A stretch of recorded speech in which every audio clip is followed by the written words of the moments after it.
क्या हो दोस्तों कि तुम छुट्टियां गुजारने किसी ट्रिप पर जाओ और तुम ऐसी जगह चले जाओ कि ये तुम्हारी आखिरी ट्रिप हो। कहानी के शुरू में हम एक गाड़ी देखते हैं जो एक गैस स्टेशन पर रुकती है। बॉब और माइकल गाड़ी से निकलते हैं।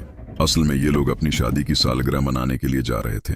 उनके साथ लिन, ब्रेंडा और बॉबी भी थे। लिन अपने शोहर के साथ आई थी जिसका नाम डग था। ये लोग अपने साथ 2 जर्मन शेफर्ड भी लाए थे। बॉब जब गाड़ी में तेल डलवा रहा था तो वो आदमी उससे पूछता है कि तुम कहाँ जा रहे हो, तो वो कहता है कि हम यहाँ से अगले शहर जा रहे हैं। वो आदमी बॉब से पूछता है कि तुम लोग दूसरे रास्ते से क्यों नहीं जा रहे। वो उसे बताता है कि हम लोग डिजर्ट देखना चाहते थे। इतने में हम देखते हैं कि कोई उनकी गाड़ी से एक जैकेट उठा लेता है। इनका डॉग भी उसके पीछे चला जाता है। लिन अपने डॉग को लेने उसके पीछे जाती है। वहां अंदर उसकी नजर एक बैग पर पड़ती है।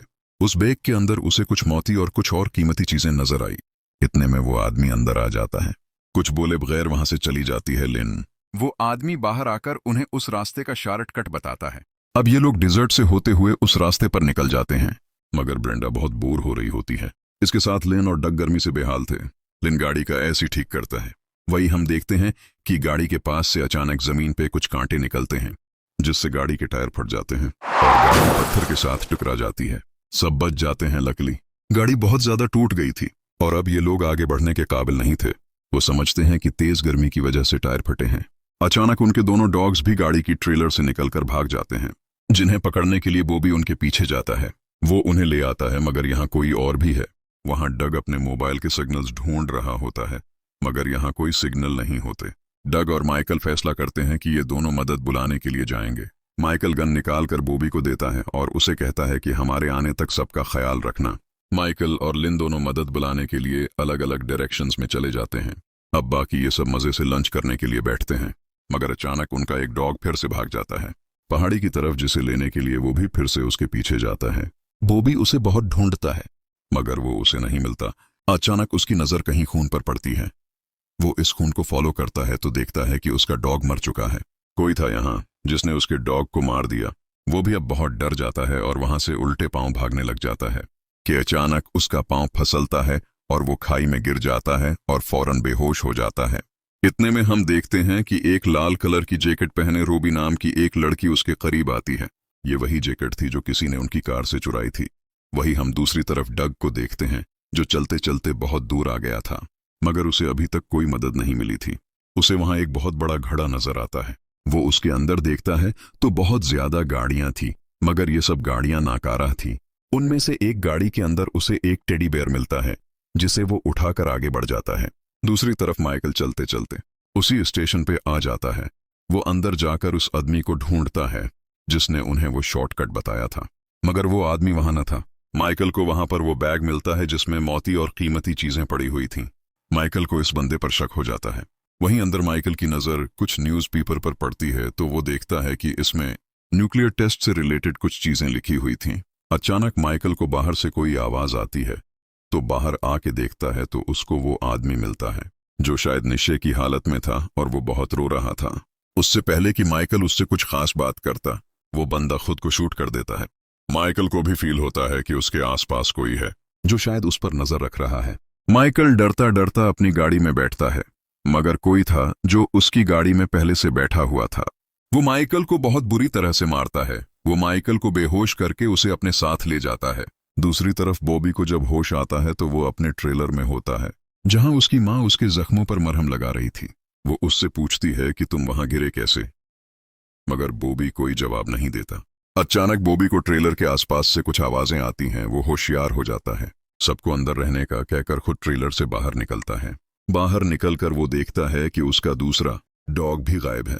इतने में वो देखता है कि डग वापस आ जाता है और आकर सबको बताता है कि यहां से आगे रास्ता तकरीबन खत्म हो जाता है, जिसका साफ साफ मतलब है कि उस बंदे ने इन्हें गलत रास्ता बताया था। मगर क्यों? अब ये सब बहुत परेशान थे क्योंकि माइकल अभी तक वापस नहीं आया था। डग कहता है कि हमें सुबह तक इंतजार करना चाहिए क्योंकि बहुत रात हो चुकी है।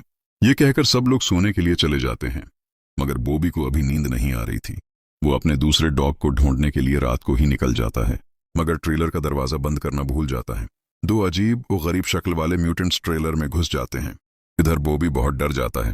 वो डग को जाकर बताता है कि यहाँ कोई है जिसने उनके डॉग को भी मार डाला। इतने में उन सबको माइकल के चीखने की आवाजें आती हैं। ये सब बाहर जाके देखते हैं कि माइकल को किसी ने जिंदा आग लगा दी है। ये सब लोग आग को बुझाने की कोशिश करते हैं मगर नाकाम।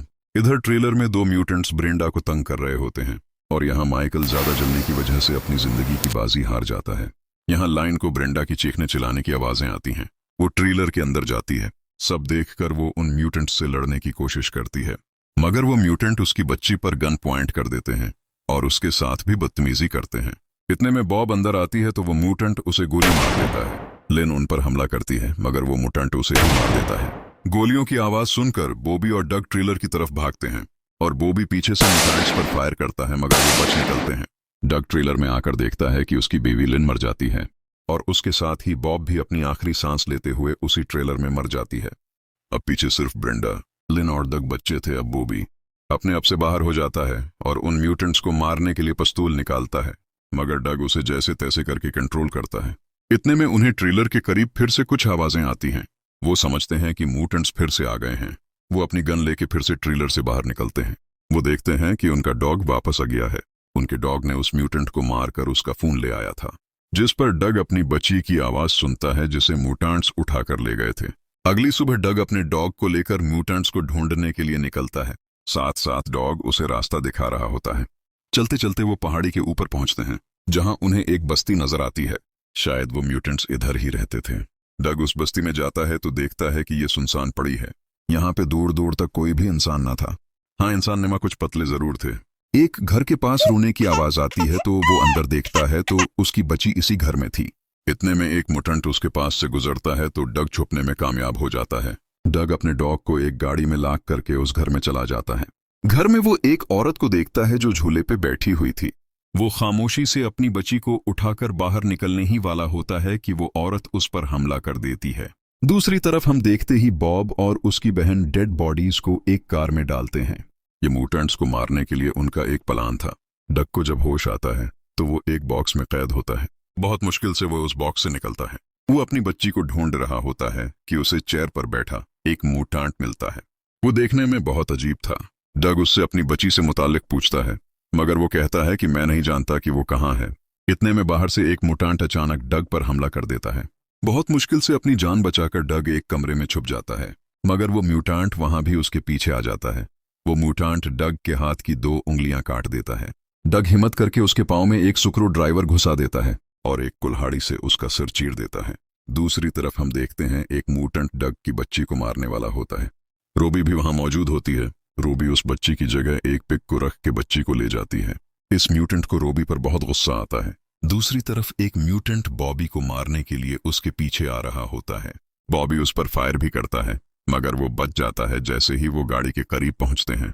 बॉबी अपनी बहन के साथ पहाड़ी के पीछे छुप जाता है। ये सब उनका एक प्लान था। जैसे ही वो म्यूटेंट गाड़ी के पास पहुंचता है और गाड़ी का दरवाजा खोलता है, सिलेंडर से एक बहुत बड़ा धमाका होता है और वो म्यूटेंट भी मारा जाता है।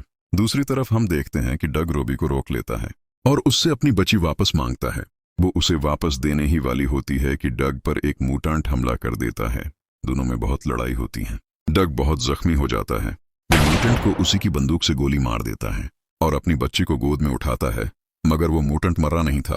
वो डग को गोली मारने ही वाला होता है कि रूबी उसे साथ लेकर पहाड़ी से कूद जाती है और यूं दोनों मारे जाते हैं।